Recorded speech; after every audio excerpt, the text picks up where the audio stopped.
Thank you very much. Hey, it's Kaufman is Alive. I look at comic books new and old. Today I'm looking at a new comic book, Ultimate Spider-Man issue number 17. It's written by Jonathan Hickman. We got David Messina doing the interior artwork. I got the Gerardo Sandoval variant cover here with Richard Parker, the son of Peter and Mary Jane, on the cover here with this version of Felicia Hardy, the Black Cat. Pretty awesome looking cover here. I think this is only the second cover appearance of Richard Parker as Spider-Man, and this might be the first cover with him actually showing his face as Spider-Man. So that's why I picked this one up, and it's just a really cool looking drawing and cover. I love the webbing coming right at the camera here, and his feet, his legs, just the pose, striking a really cool, almost like Todd McFarlane looking pose there. But the face kind of reminding me of Joe Madureira, kind of anime style, but really cool looking cover. That's the variant, and this is the A cover here. Got Marco Cicchetto doing the artwork on this one. Maybe kind of a metaphor for what's happening within Harry's mind here at this point, but not something that actually happens in this book. We got Norman Osborn there in the reflection of the helmet. A pretty cool cover there. The Green Goblin helmet in the smoke and flames there and all the destruction. So there's some interesting stuff I wanted to talk about regarding this series that kind of was brought to light this week. We had all kind of known that Donny Cates, the former Venom writer, that he had something to do with the original conception of this Ultimate Spider-Man book, and he actually gave an interview with an outlet, I believe Popverse is what it's called, where he kind of talked about his original pitch for this Ultimate Spider-Man book. He said that, and this is to quote him here, he says, "My entire pitch for Ultimate Spider-Man was that people want him to be married, to have kids. Do it for them. What are we doing here? There's an entire contingent of people screaming for him and Mary. It's like we have a Chili's. You have people screaming for ice cream. No, fuck you. We don't have ice cream. Sell ice cream. What the fuck's wrong with you?" And so we've got Donny Cates talking about how his original pitch for Ultimate Spider-Man was basically what we've got here with Jonathan Hickman taking over.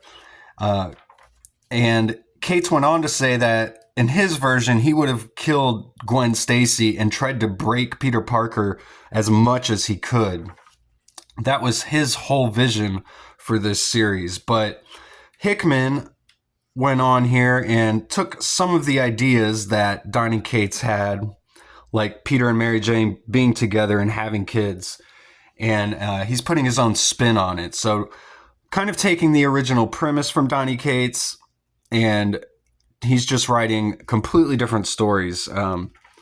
And Hickman was talking to Bleeding Cool, and he said he was not supposed to do this book. And this is a quote, he says, "Donny was going to do that book. And he had been kind of working on it in the background over the years, and he had some stuff going on. They asked me to come in and help and then take over, and obviously I took it in a different direction." So that's what Hickman says about his Ultimate Spider-Man here. But I'm glad that he kept the premise of Peter and Mary Jane being married and having kids, and this being more of an adult book. It's not, Spider-Man for kids. That's what we've got in the other Spider-Man books, basically. So now, what Hickman's doing with Gwen Stacy here, I'm not a huge fan of at this point. I'm not a big fan of this Mysterio storyline, Gwen Stacy being Mysterio, that it was revealed in the previous issue. I mean, because in one universe, you got Gwen Stacy as Mysterio, and then in another universe, we've actually got Mary Jane as Venom. And I know they probably didn't mean to do that at the same time. I'm sure, or maybe they did. I have no idea. But I wouldn't think that they would want to try and pull both of those off at the same time. But almost in the same month, it was revealed as Mary Jane is Venom and Gwen Stacy in this Ultimate Spider-Man book is Mysterio, or at least one of the Mysterios, which, as I was getting at, it's probably the one storyline going on in this book that I'm not really a big fan of. I'm not really on board with that yet. I do feel like this book needed some other sort of angle, and that's what this Gwen Stacy storyline is giving it, but it's kind of weird. I'm not really too sure about it yet. We see at the beginning of this issue Ben Parker finding out that Harry's still alive, and they have a meeting, and Harry wants to get a hold of Peter, and he's warning Ben that things are about to get much worse. And then we've got Gwen Stacy. She's meeting with Robbie Robertson. He kind of makes a funny quip about no one would ever confuse me for being an investigative journalist. But I think it's fair to say I know the difference between good information and bad. And he gives her some sort of information, some sort of report. We're not really sure about what that is yet. But he's one of the Mysterios. And so is Mr. Wesley, who's Wilson Fisk's assistant. He's also one of the Mysterios. So they're all working against Fisk. They've all got their own plans. And they're just like this, basically like this kind of cult. And they've given Gwen access to this amulet, and they all kind of take turns using the amulet. And right now it's Gwen's turn, so she's going to use it as much as she can while she has the chance. And apparently Fisk may or may not know that Wesley is one of the Mysterios as well. But again, this whole Mysterio storyline, I'm just not a huge fan of it. We see that Harry is waiting in the closet here. He says, I gotta say, it's a little unnerving watching you operate, talking about Gwen. I do like these drawings of her face here. Some good face drawings, but that's a lot of what we just get from David Messina's artwork, I feel like, in here. A lot of just faces, close-ups, and people talking. He doesn't get a lot of good action scenes in the books that they're letting him draw. Don't know if that's his choice. I assume that's probably the choice of the writer, but seems like David Messina just gets a lot of kind of the talking and filler issues that are just filling in some storylines. It doesn't get a lot of the big action scenes. So, because now we got Harry, he's meeting up with Otto, and they're talking. He's trying to make sure that Otto Octavius here is setting up security for the Parker residence, making sure no one's getting in or out. And he's actually got Otto in this new lab hidden beneath this little grocery shop, this little deli mart. And he says he hopes Otto, isn't too upset about this new lab that he's given him, but it's the best that he could do.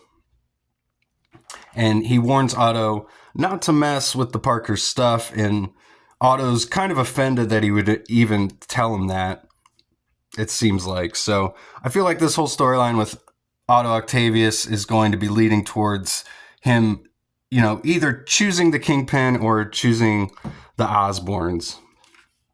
And I wouldn't be surprised if he ended up going with the Kingpin. It seems like they're kind of setting up one Sinister Six versus another. At least I kind of hope that's where the storyline's going. I would like to see that. But now we've got Harry puts on the Green Goblin suit again for the first time in a while. And it boots up. And the AI that the suit has, of course, is Norman Osborn. So it's got like the same brain functions as Norman Osborn. So he's basically talking to his father here throughout the whole mission as he and Gwen are trying to break into Mr. Negative's weapon factory, basically. Mr. Negative, one of the Kingpin's Sinister Six, and they're just trying to disrupt his operations. So they're breaking into one of his weapon factories here. And the whole time, Norman is just basically shaming Harry for just being a failure. And they fight all these demons. We do get a bit of an action scene here. And Gwen basically takes the lead in front of Harry. And she wants Harry to just get all the people out of the building. And Gwen was supposed to take care of the bombs, but unbeknownst to Harry, by taking care of the bombs, she actually sets them off and just blows up the building. He says you weren't supposed to do that. You're supposed to disable the bombs. And she just wants to make sure he got everyone out. And he says, yes, he did. But she's saying we have to, we do what has to be done, right? And he's a little bit unsure of it at first, but he says right. So I do think it's kind of interesting because in an earlier issue, we had, if I'm not mistaken, Harry basically trying to kill another man and Peter holding him back. And now we've got Gwen doing things that are too extreme even for Harry. So definitely a dynamic there between all three of them. And then finally, on the final couple pages here, we get Harry getting a hold of Peter here as we finally get Peter for the first time in the Spider-Man book. One critique certainly of this whole book, this whole series would be that there's actually not a whole lot of Spider-Man in it. They spend a lot of time on the other characters. So, I mean, that could be good or bad. I mean, it's good that they have a very large cast of characters here and they're all being very fleshed out. So that's definitely a positive, but could definitely use a bit more of the main character Spider-Man in the Spider-Man book, I feel like. And like, even though this is a variant cover, there was no Black Cat or Richard Parker in this whole book at all. So, but I do like this cover and I am a fan of this series overall. It did start out and was my favorite Marvel series going.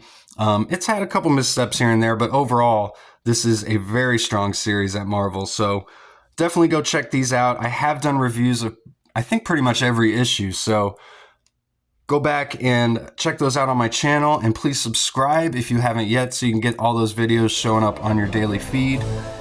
And thanks again for watching. See you guys on the next one.